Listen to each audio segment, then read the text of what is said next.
Добро вечер, почитувани гледачи. Еве не со нова емисија Врел Костен на телевизија Сонце.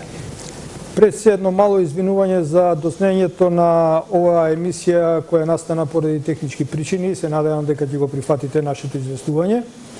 Како што видовте на шпицата, насловот е Синодот на Македонската православна црква Охридска архиепископија во застој.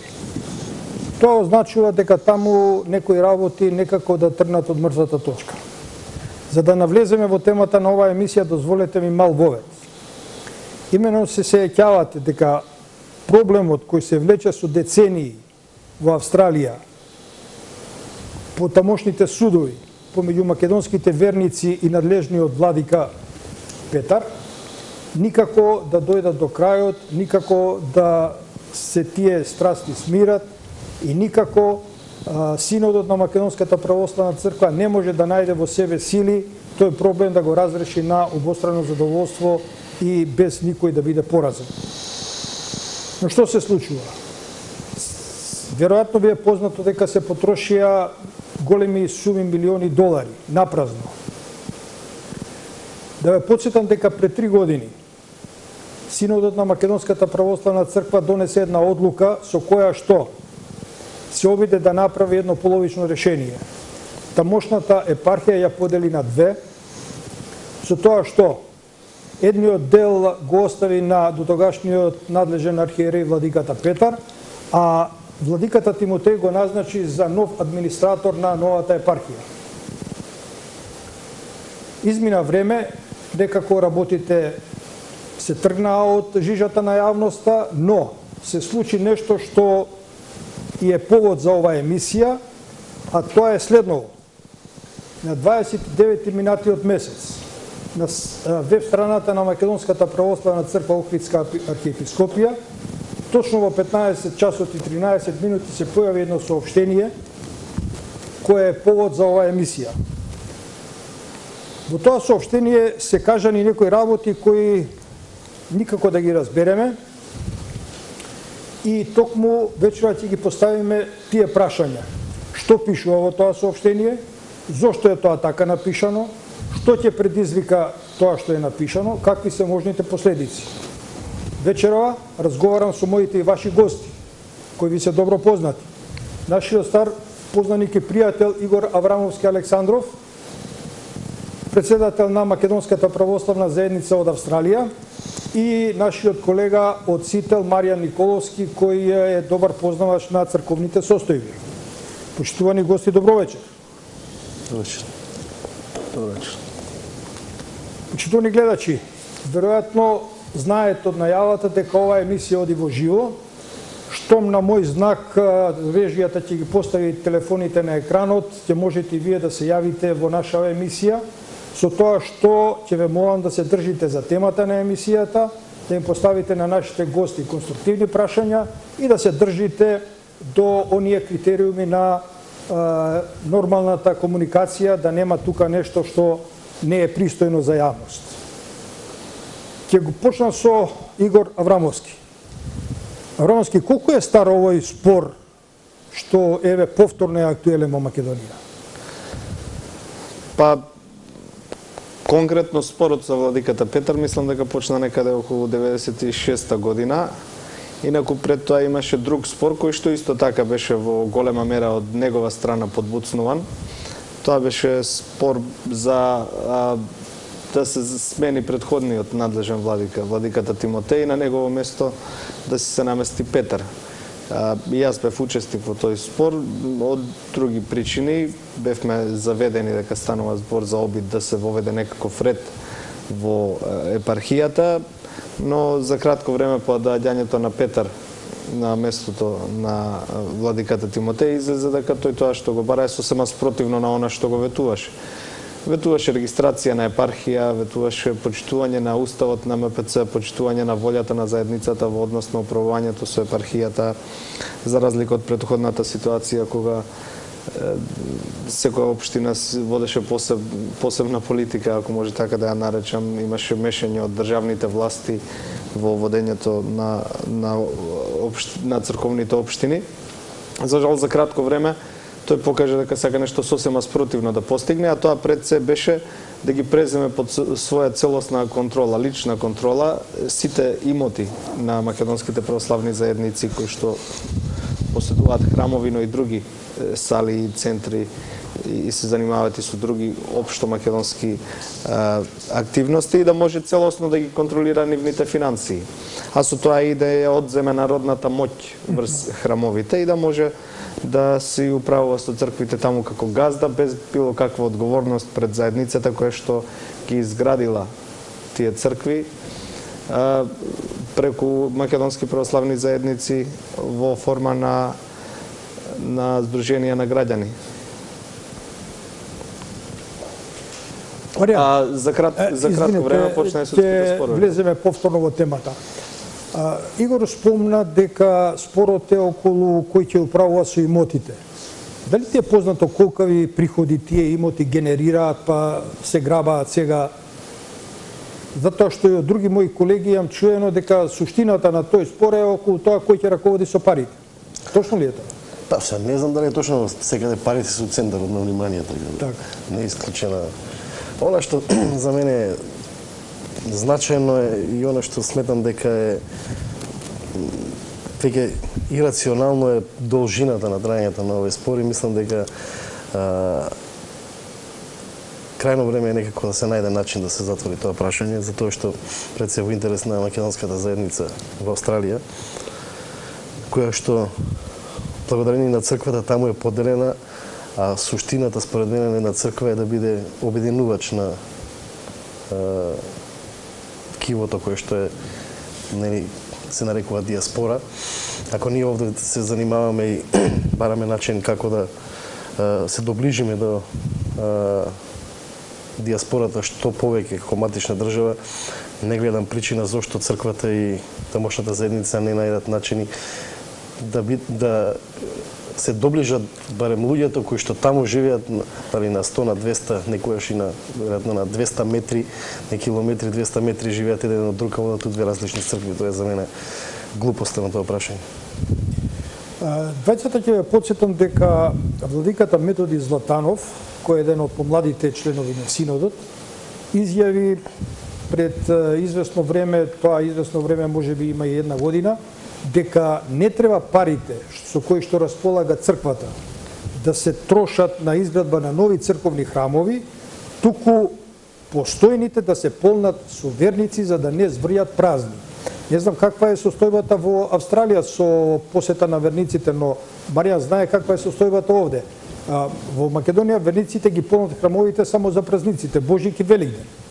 Тоа е една друга тема. На другите литургии воопшто зврјат празни. Тоа е сосема друго прашање. Мислам дека не можеме да дебатираме и на таа тема, меѓутоа сосема друго прашање околу тоа дали во Македонија имаме вистински образовани верници или верници кои што се како се нарекува тоа по традиција верници, меѓутоа мислам дека можеме друг пат да дебатираме на таа тема. Игор, имаме податок дека на 13 ноември 2013, тоа значи пред 2 години, во Охрид сте имале средба со Тимотеј. Што разговаравте тогаш и што очекувавте од таа средба дека ќе произлезе? Па со владиката Тимотеј сме имале повеќе средби, не се сеќавам сега точно што сме разговарале на таа средба, но ние веќе 2 години работиме на тоа да се решат проблемите барем во оние храмови, оние црковни општини кои што Синодот ги препушти под негова юрисдикција, да се решат проблемите со тоа што ќе се усвои заеднички прифатлив статут на епархија и ќе се усвои конституција за регистрирање на епархијата како посебно правно лице во Австралија, што е предвидено и со уставот на Македонската православна црква, и тогаш сите спорни прашања околу тоа кој какви ингеренции има врз имоти, врз пари, врз свештеници, ќе бидат регулирани врз основа на тие правила. И ако има спор, има правила според кои што може да се реши спорот. Но за жал во меѓувреме владиката Петар прави секакви можни обструкции за да го оневозможи тоа, да го оневозможи регистрирањето на епархијата барем за оние црковни општини кои што веќе се под надлежност на дедо Тимотеј, со тоа што врши притисок врз поглаварот, врши притисок врз одредени членови на синодот. За жал имам впечаток дека двајца од нив најмладите владици, Јосиф едниот и другиот се викаат, го прифатија неговиот став колку за една прошетка во Австралија, на која што ги однесе лани. Ги прошетени за Австралија, еднаш ја застапуваат неговата страна во неговите обиди да врши обструкции на нашите напори за регистрација на епархијата. Да, меѓутоа, познато ми е дека со дедо Тимотеј тогаш кога синодот ја донесе одлуката да се подели епархијата на две, во медумите беше објавено дека Петар му пришол на Тимотеј, му пружил рака и му честитал за новото именување. Што е сега причината за... Видите, мислам дека, иако некои гледачи можеби веќе знаат, добро е се подсетиме како дојде до оваа ситуација на поделба на епархијата.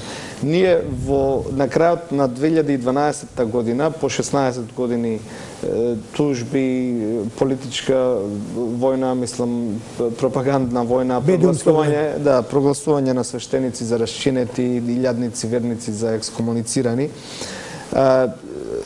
општините кои што беа во организиран отпор против Петар, мислам дека беа 12 општини со 14 храмови во тој период, одлучија да преминат кон воспоставување на самоуправна задгранична Македонска православна црква со свој независен владика. Кога веќе стана неизвестно дека тоа ќе се случи, наеднаш синодот реши дека сака да преговара со нас и да го спречи тоа. Претходно не игнорираше 16 години. Сите наши напори преку диалог да се реши прашањето беа игнорирани. Неповикана седница, во декември 2012 ние донесовме, имавме дводневна седница со специјална комисија на синодот и се согласивме за одредени начала околу тоа како треба во иднина да се управува со епархијата, за да се испочитуваат и црковните правила и граѓанските правила кои што сме според кои што сме должни да функционираме во Австралија. Тогаш наша главна цел беше да престане судскиот спор кој што Петар го водеше против црковната општина Света Петка од Сиднеј, Роктейл, за преземање на нејзиниот имот. Тој спор до тогаш веројатно кошташе околу $8 милиони за адвокатските трошоци на двете страни. Да те прашам, $8 милиони? Од прилика, за тоа што се уште не се... Вие трошоците од кои извори ги финансиравте? Па, трошоците на црковната општина доаѓа од приходите на црковната општина. А владиката Петар? Непознато е. Ние побаравме да ги објави изворите. Тој тврдеше дека е некој спонзор што сака да остане анонимен. Што се однесува до мене, може да било и грчката и српската црква, од кај да знаеме кога крие. Но нашата основна цел тогаш беше да направиме компромис за да престане судот во Света Петка. И тогаш, кога разговаравме со Синодската комисија, имаше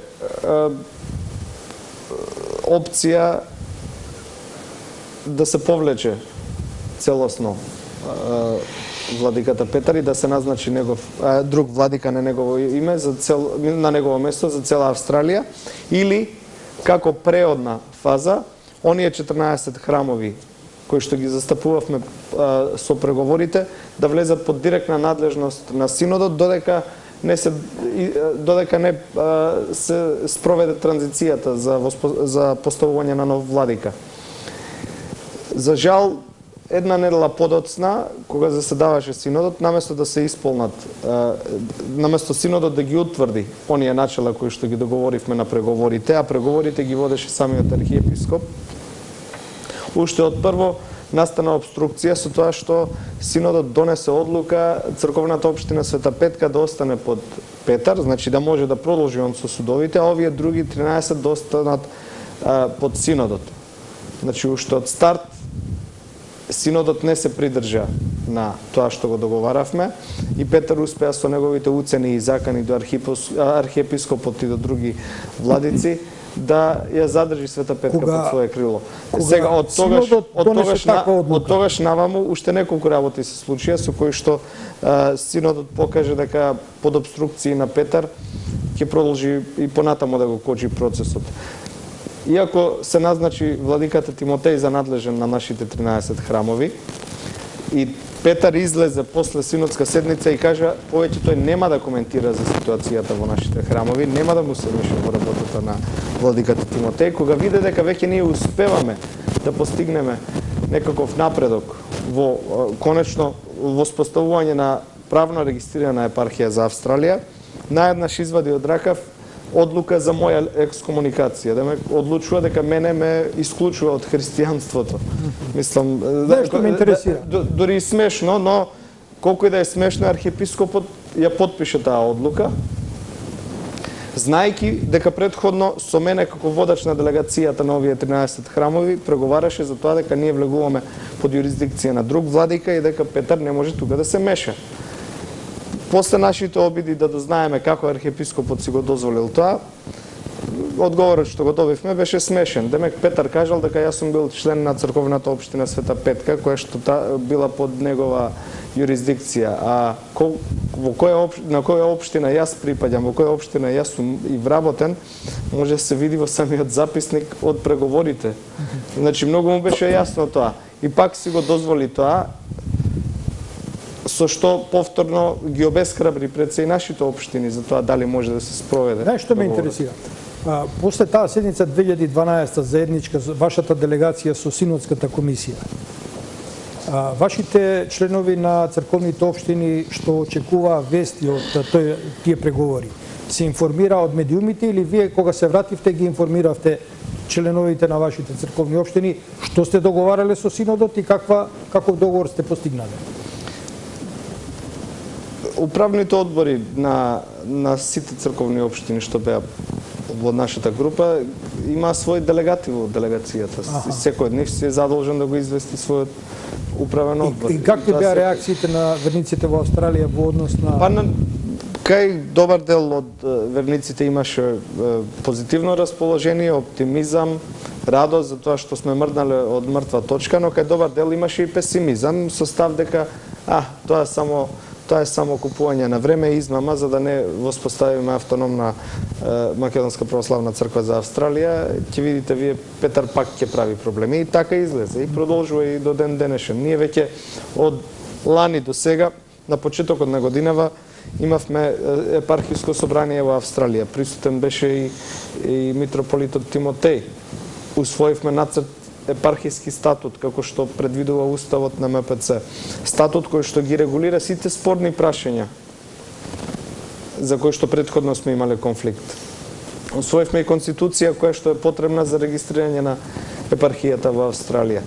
Тоа само требаше да се постави на седница на Архиепископски црковно народен собор, односно на управниот одбор на соборот и на седница на синодот да се одобри за да преминеме кон регистрација и да почнеме сите прашања да ги решаваме во согласност. Животот нормално. Да, правно да ги решаваме. Но и тоа се кочи и сега се бара нов изговор дека ние не сме исполниле некои услови. Да не преминеме во диалог или монолог. Маријан, ова соопштение што се појави на веб страната на МПЦ, веројатно го видите, така? Како го коментираш тоа дека тие не ги исполниле договорните обврски и синодот им остава рок до 31 декември да ги исполни? Вака се, таму не пишува зашто се однесува тоа, меѓутоа многу јасно е, многу читливо е за оние кои познаваат состојбите на што тоа се однесува и кои се тие неисполнети услови во поглед на тој договор. Факт е дека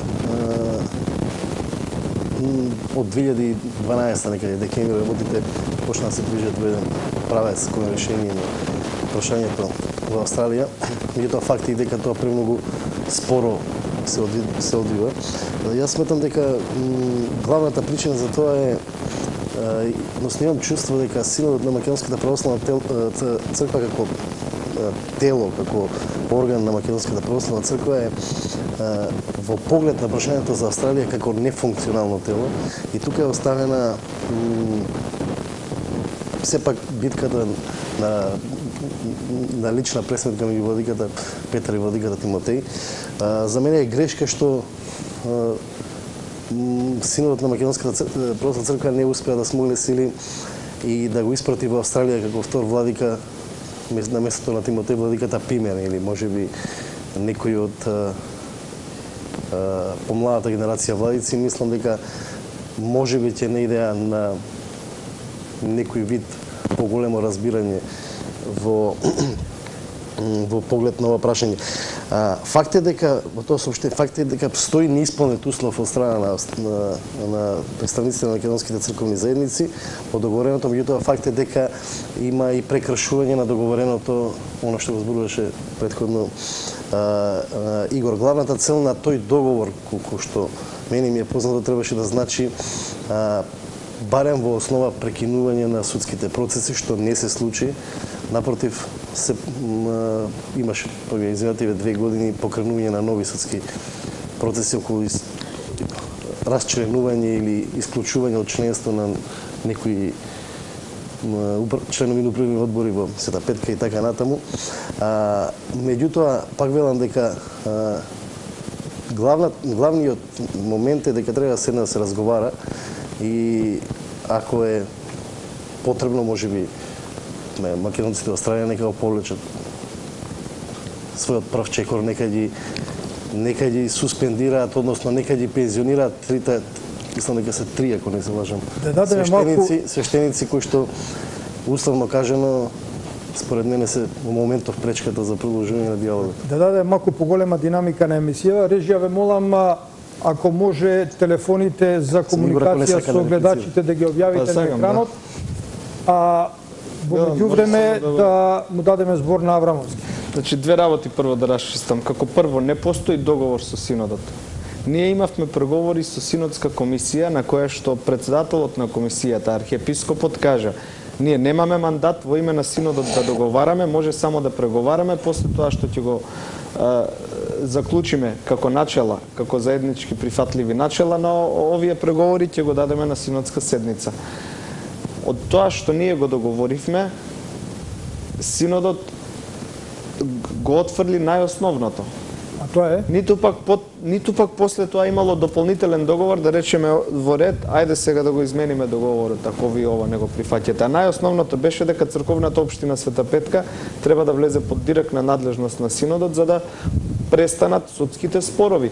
И откако синодот го дозволи тоа, продолжија судските спорови уште 2 години, се потроши уште $1 до $2 милиони за на крај да се докаже дека владиката и неговиот поп во Света Петка спорот го воделе со фалсификувани аргументи, со фалсификувани документи. И сега неговиот свештеник, кој што заедно со Петар беше тужител таму, сега е во ситуација каде што полицијата предлага до обвинителството да биде предмет на кривична пријава за лажење на суд.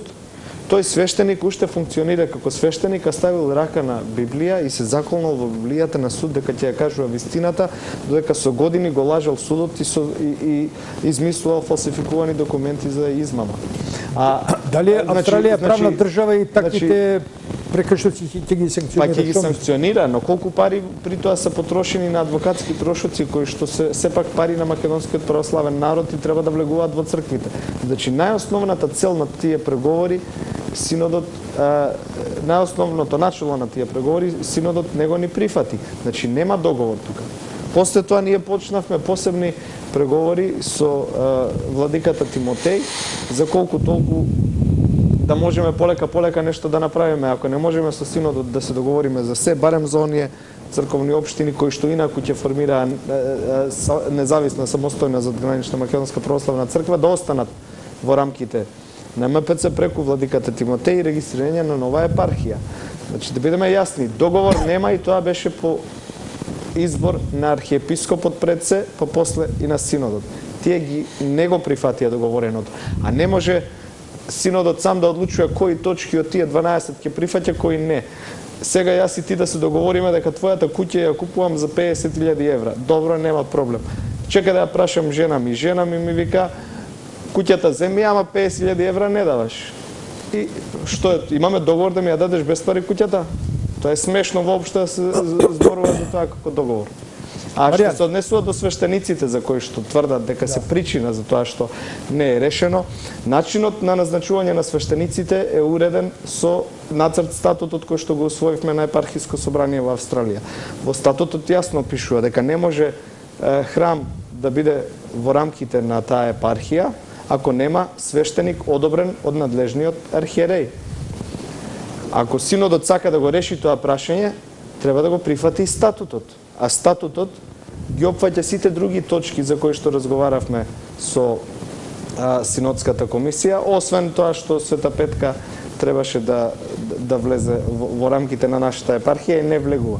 Значи, сите тие начела се опфатени со статутот кој што синодот само треба да го одобри за да се спроведе на дело, да може и свештеници владиката секаде да назначи легитимни, барем као оние храмови што прифаќаат да бидат во епархијата, и да може и да преминеме кон регистрација. Дали сите... Добро вечер, дали имаме гледачна линија?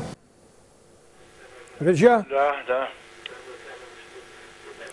Реджија, молам, дали имаме гледачна линија? Молам? Добро вечер.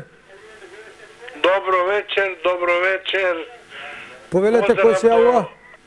Сите гледатели на телевизија Да? Македонско сонце. Поздрав до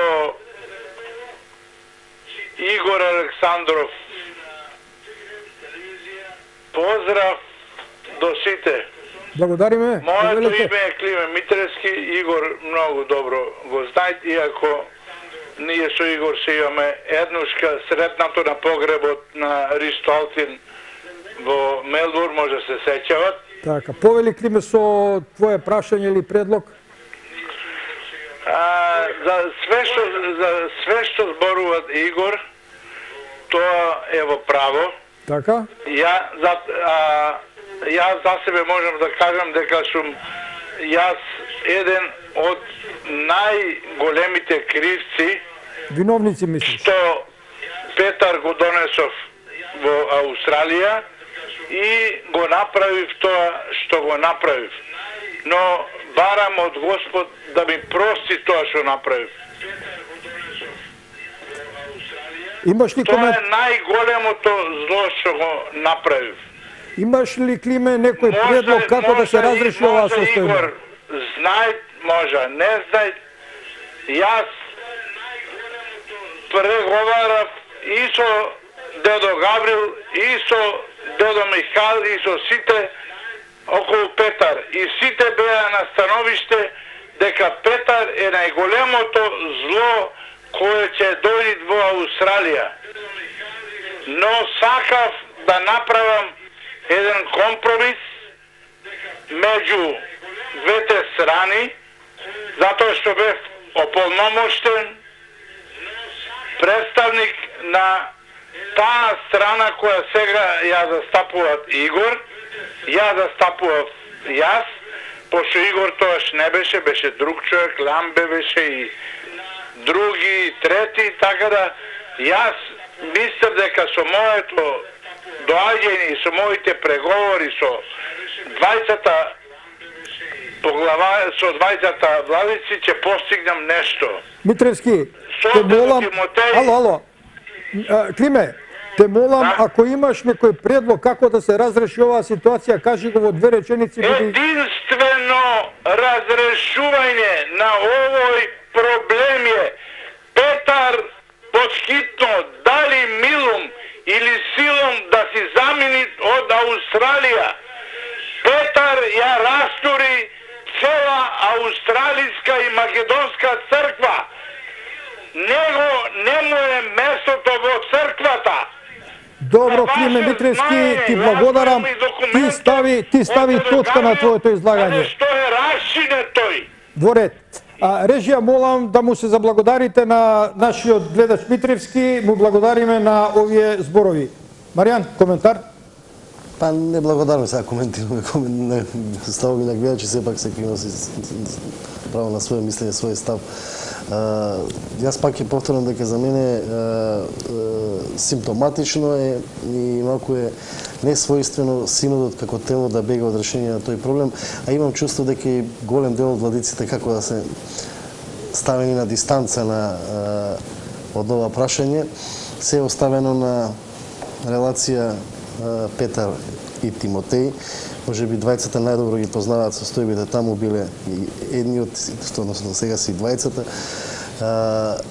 Меѓутоа, велам дека јас искрено мислам дека владиката Тимотеј има искрена желба да го затвори тоа прашање, барем од она што го гледав и неговото патување во Австралија во период кога здравствено беше со малку полошо здравје, патуваше во Австралија без никој проблем.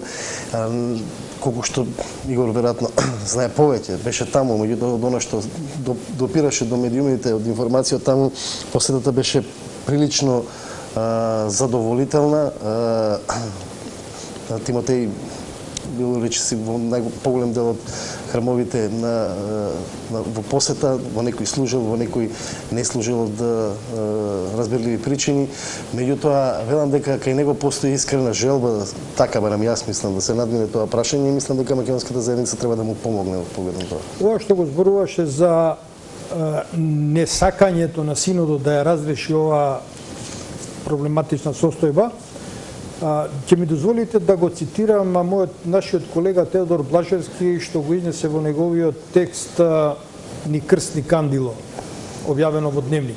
Тој таму вели вака: најголемиот абсурд во Абсурдистан, се мисли на Македонија, земја на абсурди, доаѓа од црквата која се нарекува Македонска православна црква. Тој тврди дека поради раководството е падната на најниски морални гранки, особено целосно отуѓена од незината основна улога ширење на Божјата вистина, љубов и верба меѓу луѓето. Игор, се согласуваш со овие ставови на Блажевски? Па мислам дека не треба, очигледно има основа со само тоа што Петар се уште е владика во Македонската православна црква после толку години скандали кои што ги правил претходно во Македонија. Пред да дојде во Австралија тој е расчинет заради канонски престапи, заради материјални злоупотреби, заради тајни преговори со Српската православна црква, заради оспорување на легитимитетот на независноста на Македонската православна црква. Тогаш и Зоран Вранишковски го донесе, со него има издадена книга Петар од протести што ги правил во Битола против архиепископот, во која што Вранишковски зборува за архиепископот и другите владици, дека не биле вистински владици, за дедо Кирил, за дедо Михаел, дека не биле вистински владици. Во неговата книга ја оспорува Македонската православна црква Вранишковски. Во книгата на Петар зборува дека можеби се во право нашите сестрински цркви кога велат дека нашата црква е комунистичка измислица.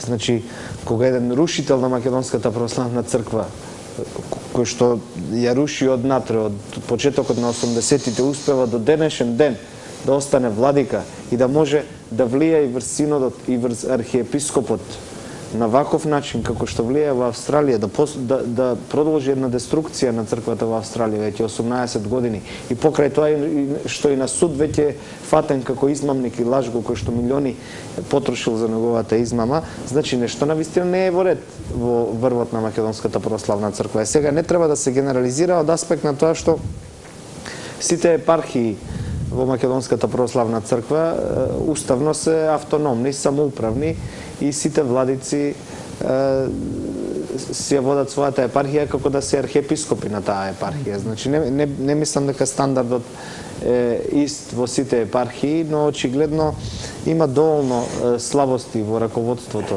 на црквата и мислам за жал и кај архиепископот за да може да подклекнуваат пред ваков човек. Што е тоа со кој што ги оценува, не знам. Знам, кажав за двајца кои што успеа да ги врбува со прошетки туристички до Австралија. И тоа многу трагично да може толку лесно да се врбува. Маријан, се сеќаваш на протестите на верниците од Сопиште пред храмот на Водици пред 2 години? Добро. Тие тврдат дека при денационализацијата на имотите што ги имала црквата Света Мина, имале обврзници во вредност од 9,5 милиони евра. 9 милиона 546.000 евра. Тие обврзници, наместо да легнат кај нив, во црковната општина Света Мина, бил склучен договор со Стефан и со сега покојниот секретар Коста Стонаевски, 70% од тие средства да легнат во Света Мина, а 30% да легнат на касата на Скопската епархија. Добро. Каде што надлежен е архиепископот Стефан. Но, тие тврдат, а и тоа го кажа кога протестираа пред архиепископијата, дека сите тие пари им се украдени. Се сеќаваш, веројатно и Аврамовски знае на аферата со хотелот Изгрев. Се сеќавам. Што правиме кога црковната власт оди по парите, а не по народот, политиката оди по парите, а не по народот, каде ќе отиде овој народ, каде ќе отиде оваа држава? Добро, јас пак се обидам да се вратим. Паку драматично го постави. постави Пак ќе се оваа обидам да се прашање. вратиме на темата. Тоа е тема исто за која можеме да дебатираме, меѓутоа не ја гледам поврзаноста со случајот со инаку околу денационализацијата на имотите на црквите и на сите верски заедници има многу да се зборува. На пример, не знам вие дали знаете, меѓутоа Македонската православна црква како правен субјект не постои кога е вршен денационализација, кога е вршена национализацијата и затоа оние кои што бараат денационализација се црквите како посебни, меѓутоа во структурата на Македонската православна црква не постојат правни субјекти како посебни цркви. Тие се постојат епархии, постојат Македонска архиепископија и ред други ствари, затоа таа ситуација така како што видите вие имало договор да бидат ваму префрлени или таму префрлени парите. Меѓутоа тоа е сосема друга тема, не го гледам спојот со прашањето за Австралија. Аврамовски, што мислиш ти за овие материјални интереси на синодот, а запоставени интереси на верниците? Видите, синодот како синод нема материјални интереси. Секоја епархија си има посебен буџет. Финансиите, мислам дека, барем колку што сум упатен, се водат на епархиско ниво и мислам дека не е во ред да генерализирам дека во сите епархии истото се случува. Само ако го земам Петар како пример и начинот на кој што тој функционира во Австралија без никаков отчет, каде што може да бара пари со уцена, дајте ми 10.000, демек толку ми должите. Измислува долг без основа. Ми должите 10.000, ако не ги платите, ќе го повлечам свештеникот за Велик ден, ќе остане црквата без поп. Ако може еден владика на МПЦ така да се однесува, ако може еден владика на МПЦ да троши милиони на судски спорови кои што се на штета на црквата, а да не каже каде му е изворот на парите, тоа може да биде, да речеме, хипотетички, некоја криминална организација која што го финансира. Кога е на таква функција и троши пари за таква цел, би требало да знаеме од каде се париците, за да знаеме која е неговата позадина. Во буџетот на неговата епархија нема ништо за такви трошоци. Значи, кога може еден таков владика да има во синодот, тогаш може да има уште еден. А сега за тоа кој се, треба да каже некој од тука кој што подобро ги знае локалните состојби. Никовски, дали имаш некоја идеја како да се објаснат овие состојби и како народот да свати дека не го водат фарисеи, туку вистински христијански свештеници? Не разбирам како мислите. Извини, имаме гледач на линија. Ало? Ало? Сите вас. Вака едно прашање до гостинот имам. Зошто во Марков манастир уопште не е дирнено ништо? Он пада Марков манастир, а толку пари се влеваат во црквата, а ништо од Марков манастир не се ни поместило како што е било и така останало. А на кој гостин му го упатувате ова прашање? Како? Кој му го упатувате ова прашање? Не ви разбирам.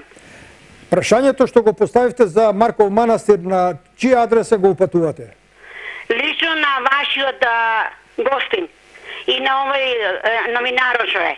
Аха. А дали Така, мислите дека тие се надлежни за Марков манастир? Па добро, многу има пари тука се влеваат во црквите. Кај се тие пари, ја не знам. Тоа сакам. А знаете колку е убав тој манастир? Јас сум одела во тој манастир. Тоа е се разрушено. Во ред... Сакам да знам каде, зашто не го направија тој манастир. Еве ќе ви одговори мојот колега Николовски од Маријан Николовски. Повели Маријан.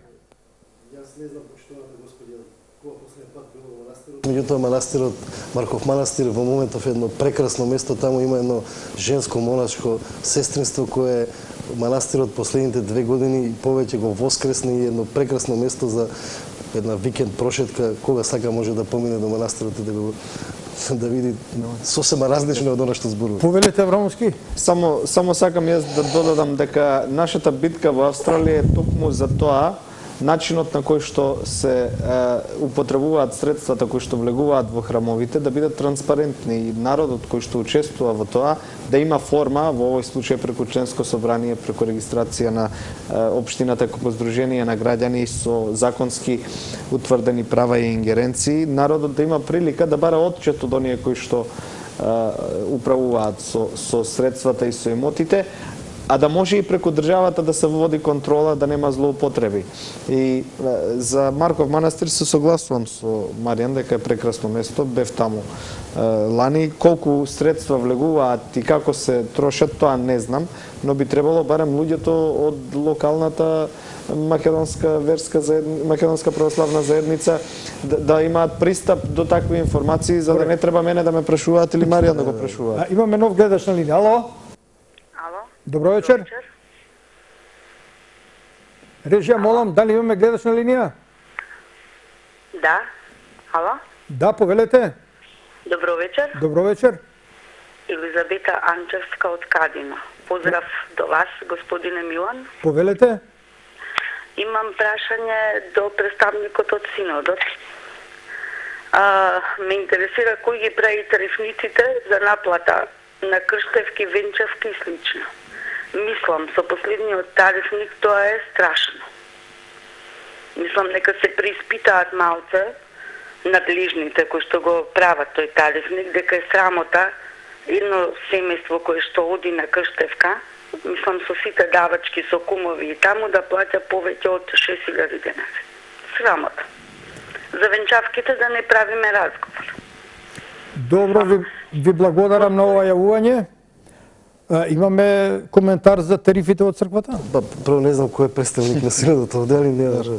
Така, јас сум голем противник на високите цени на оние, како се нарекува, верски обреди, верските услуги.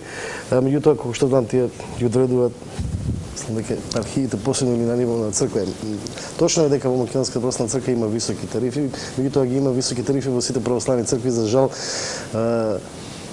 православието не е устроено како католицизмот, па да имаме некој друг тип. Меѓутоа, јас секош имам и одговор кога би требало да ја бранам другата страна. Уставно кажано, затоа што Македонската православна црква и верските заедници во Македонија се финансираат од своји приходи, дали се од донации, дали се од имот остварени приходи, меѓу кои и тоа е на крај крајот свештениците треба нешто да живеат. Може би некои владици живеат во поголем луксус, меѓутоа тоа е сепак прашање на нивната совест и свест и чест и начин на функционирање. Само да кажам, венчавката е незадолжителна, не морате да ја направите. Меѓутоа секој го поставам прашањето, да, може би е многу 4000 денара за венчавка или 3000, не знам колку е за свештеник, меѓутоа дали е таа превисока цена кога тапанџијата ќе му залепите 5 пати по 1000 денара на 3 песни. Добро вечер, дали имаме нов гледач на линија? Да, на дадена линија сум, ако може да се вклучам. Повелете, кој се јавува? Климе Митревски од Охрид, повторно со едно кратко прашање. Ајде, Климете, молам. Прашање до господин Игор Аврамовски Александров и до другиот господин Марија Николовски. Гледам и не му го знам името. Марија Николовски, колега од Само да ги прашам едно. Пошто ние викаме дека целото имање на црквата припаѓа на Македонската православна црква, што е и вистина. Да, Игор, ако има храброст или знае на кого припаѓа имањето сега кое го води Петар, дали припаѓа на Петар, Јовица Симоновски и неговиот внук Тони Гулев, а другото имање припаѓа на Македонската православна црква, која го и нарекуваат компании ова и она. Благодарам, Климе. Игор да ми одговори на тоа. Ако Добро, Игор ќе го даде одговорот за гледачите, не само за тебе. Повели, Игор. Собственик на имот може да биде само правно лице во правна држава. Тоа правно лице може да биде приватно лице или може да биде организација која што е регистрирана како посебно правно лице. Македонската православна црква во Австралија воопшто не е регистрирана како посебно правно лице и Петар не сака тоа да се случи. Затоа што ако се случи тоа, тогаш ќе подлежи на другите, на сите регулативи кои што се задолжителни за непрофитни организации регистрирани во Австралија. Ние се обидуваме, нашите црковни општини се посебни правни лица и уставот на Македонската православна црква пишува дека во МПЦ правни лица може да бидат епархијата, архиепископијата, црковните општини и други манастирски братства може да има исто така како правни лица, но во нашиот случај конкретно во Австралија треба да има правно лице епархија со свој имот и правно лице локална црковна општина. Црковните општини кои што беа и се регистрирани како посебни правни лица, како непрофитни организации во Австралија, Петар се обидува да ги дерегистрира, да ги поништи, за да го префрли имотот на име негово лично и на други поединци приватни лица кои што тој ќе ги назначи како старатели. Значи МПЦ да не биде собственик на својот имот преку овие правни лица кои што се дел од МПЦ, туку демек тој и други кои што подобро знаат од сите нас што е најдобро за МПЦ, тие да бидат законски собственици во интерес на МПЦ. Нешто што според уставот на МПЦ е тотално нелегитимно. Да, режија, дали имаме нов гледач на линија? Ало? Ало, да, дали се слушаме? Да, повелете. Да ги поздравам гостите. Повелете. Да му поставам прашање, мислам ајде на овој гостинот од Австралија, од каде? Да. До кога овие свештеници ќе го уништуваат така да наречеме вербата во православието? Значи, тотално треба како свештени лица да се изолираат од секаков допир со парите. Значи, не само што не треба да се наплаќа ништо, него тие напротив ги изголемуваат цените.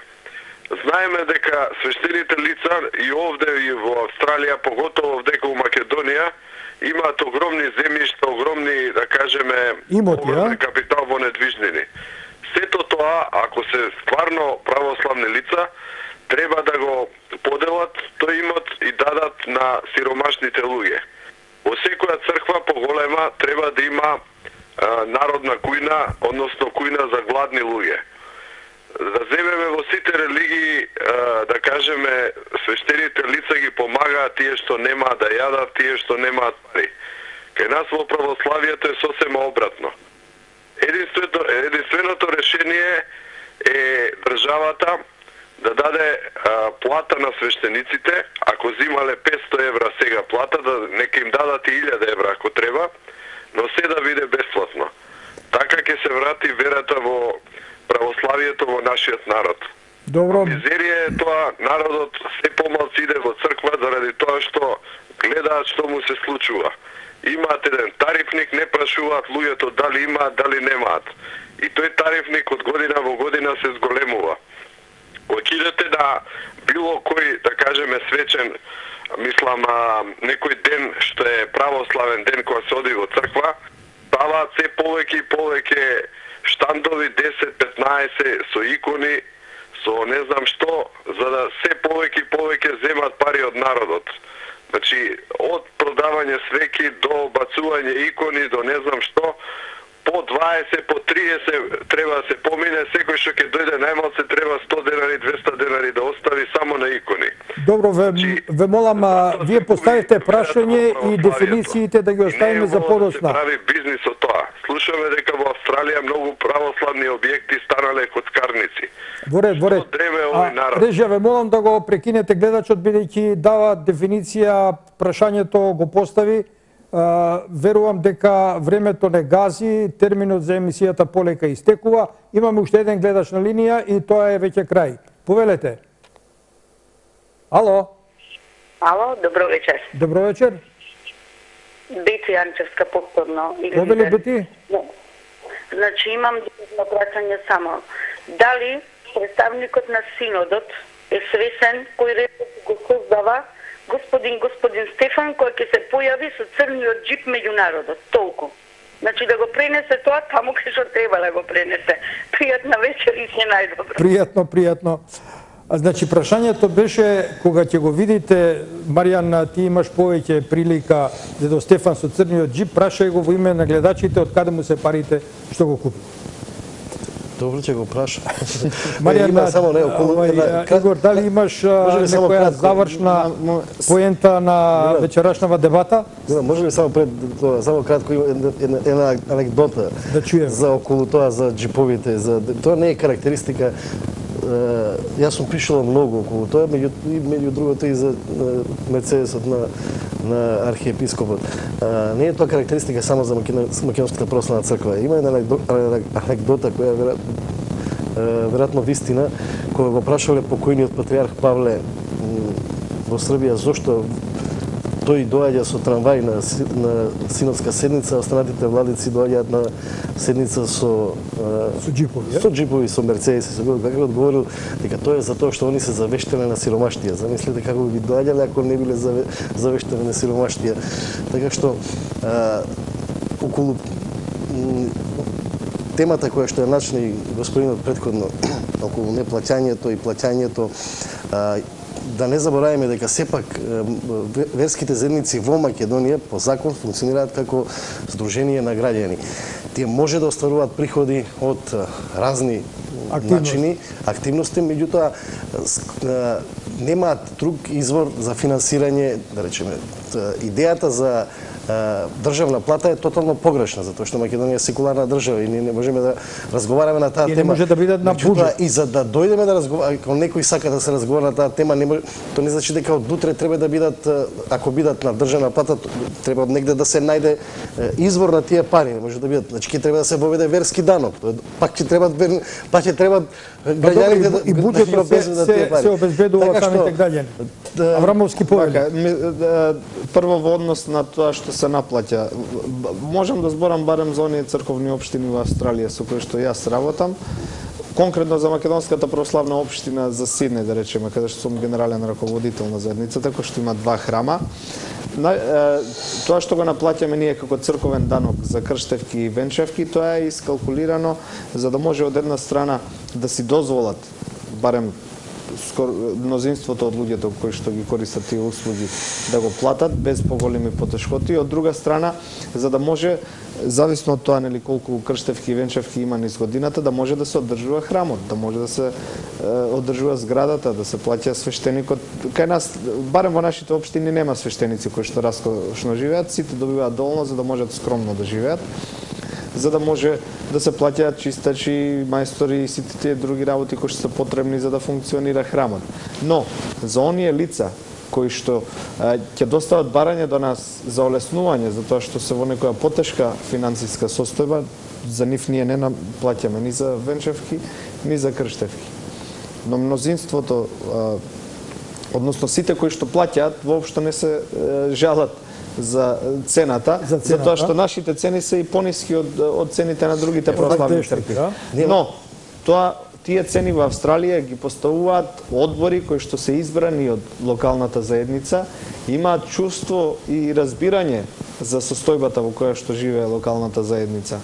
А кога некој владика како Петар, кој што е тотално одделен од светот, мислам со начинот на неговото размислување, кај него, например, не би било чудно да има некои цени и барања кои што се надреални.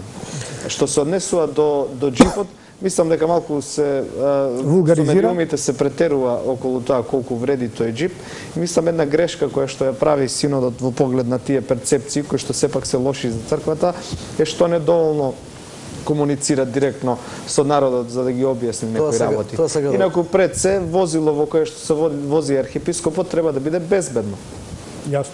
А побезбедните возила се поскапи. Јас знам дека тој джип не кошта ни близу до онаа цена која што се врти по медиумите и мислам дека дури и за колите на некои државници се претерува, ама за жал ако ги игнорираш луѓето, ако го игнорираш народот на такви шпекулации и не се однесуваш транспарентно, не даваш отчет, тогаш дозволуваш понатаму да се шират на штета на црквата. Се поткрануваат. Инаку еве вие знаете дека на оваа емисија го поканивте владиката Петар, нели? Да може да разговараме заедно за сите овие спорни теми. Зошто не се појавува? Зошто може за грб да ги информирам гледачите дека пред емисијата упативме покана до Петар, го добив неговиот мобилен телефон и му упатив покана, но неговиот одговор беше правете што сакате, мене не ме интересира Игор Александров. Го интересира кога збори на друга емисија, кај друг водител, кај што јас немам прилика да одговорам или да ги доставам доказите. Таму го интересира, тука каде што може да добие директен одговор на сите негови лажни тези и каде што може да добие и прашања врз основа на факти и докази, тука не го интересира. Тоа е бегање од истината. Одиме на одјавниот дел на емисијава, бидејќи нашиот термин измина, го искористивме оној дел за доцнењето. Ме интересира сега нешто што е и повод за оваа емисија. Сообштението на Синодот што се појави на нивната веб страна беше повод да реагирате и со оваа емисија, меѓу другото, на тоа сообштение. Дали во меѓувреме имаш ти лично како представник на Македонската православна заедница од Австралија контакт овие денови со дедо Тимотеј? Јас сум во контакт со дедо Тимотеј како надлежен владика за нашата епархија и се трудам и понатаму да го реализираме она кое што го започнавме и во кое што имаме до сега вложено многу труд, но ограничен сум со тоа што Синодот под притисок на Петар поставува некои услови кои што се пред се непринципијални. Се косат со она што сме го преговарале, неискрени се. Ако Синодот навистина сакаше да има така наречени валидни свештеници во сите храмови, тогаш би го одобрил статутот кој што го регулира назначувањето на свештениците. И се чувствувам многу ограничен, се чувствувам како да работам на ова со врзани раце, но ќе продолжам и понатаму. На крајот ако не успее, тогаш барем знам дека јас во името на заедницата која што ја застапувам сум направил се што можам за да успее, а ако не успее, одговорноста ќе си ја носат оние кои што свесно го саботирале тоа. Инаку соопштението е навистина апсурдно. Пред се за тоа што не постои договор, второ за тоа што не се ни цитира што е тоа што ние сме го прекршиле од договорот. Или не сте го исполнили. Да. И трето, за тоа што е уценувачко, станува збор за условување. Ако до тој рок не направите, така ќе биде вака. Значи, постапуваат насилнички начин, да речем, како што постапуваше до сега и Петар, и заради што и дојде до овој спор. Под уцени, ние немаме зошто да одстапуваме било што. Тие се храмови доброволно градени. И активистите се доброволци. Тие немаат што да ја изгубат од тоа што нема да капитулираат пред уцени. Сакам да направат нешто добро. Сакам да споделиме со гледачиве нешто што е во рамките на шпекулациите, меѓутоа во секој кај што има чат има и оган. Се појавија во медиумиве некои шпекулации дека, шпекулации условно, дека Петар има компрометирачки видеа за некои членови на Синодот, па со нив ги уценува за да ги исполнуваат неговите барања. Што мислиш, точно е тоа? Прв слушам. Не знам у кој медиум ми се појавиле тие информации. Добро, јас ги имам прочитано на интернет, а имам и документи. Интернетот за мене не е медиум. Да, не е медиум. Ви дозволувам уште половина минута за завршен збори. Повели. Па во однос на тоа дали си оптимист дека ова ќе се реши на задоволство на обете страни или на штета на обете страни? Јас сум оптимист дека владиката Тимотеј има искрена намера да се решат овие проблеми.